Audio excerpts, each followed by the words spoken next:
In this video, we'll make a kind of simple bump map. This allows you to create bumps and hollows for details within a silhouette, like cheeks and noses. These can be then lit up to create some nice 3D lighting effects. To illustrate using a simple example, I'm going to create a disc and apply the lighting.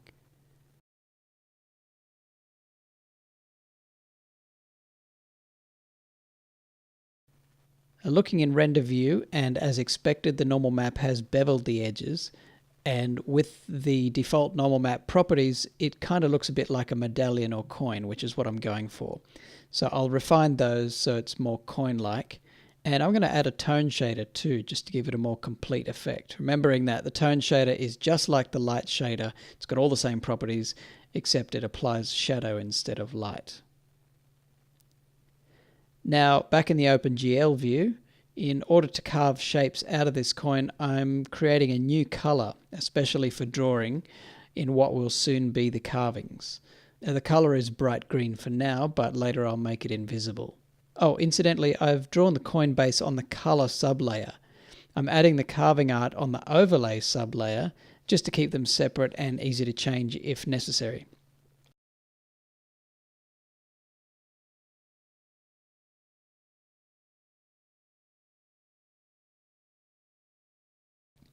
So now that I've drawn a simple little design for the coin, I'm going to use this art to carve out these shapes.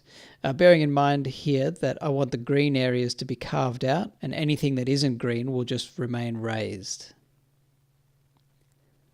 All I need to do is go into the normal map properties and scroll down to the override modeling by color section here and click on add color.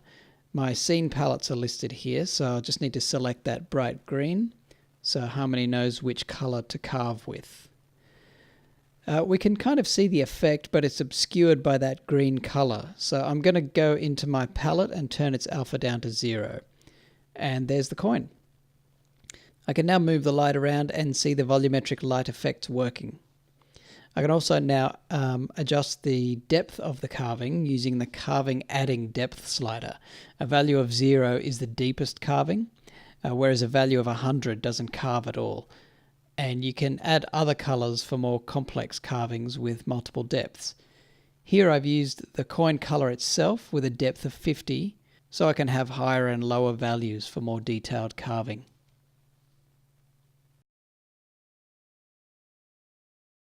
Now, to do this for a character is exactly the same process. You can create eye sockets, cheeks, brows, and noses using colors that add carvings and bumps to the normal map.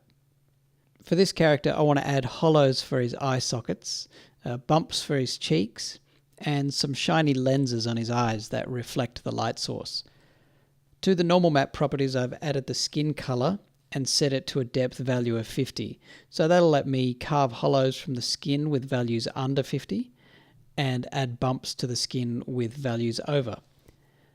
Now, just a reminder that these colors are using the normal map values above, which are very soft, and they give these smooth, subtle contours to the character. But for the eye, I need sharper contours.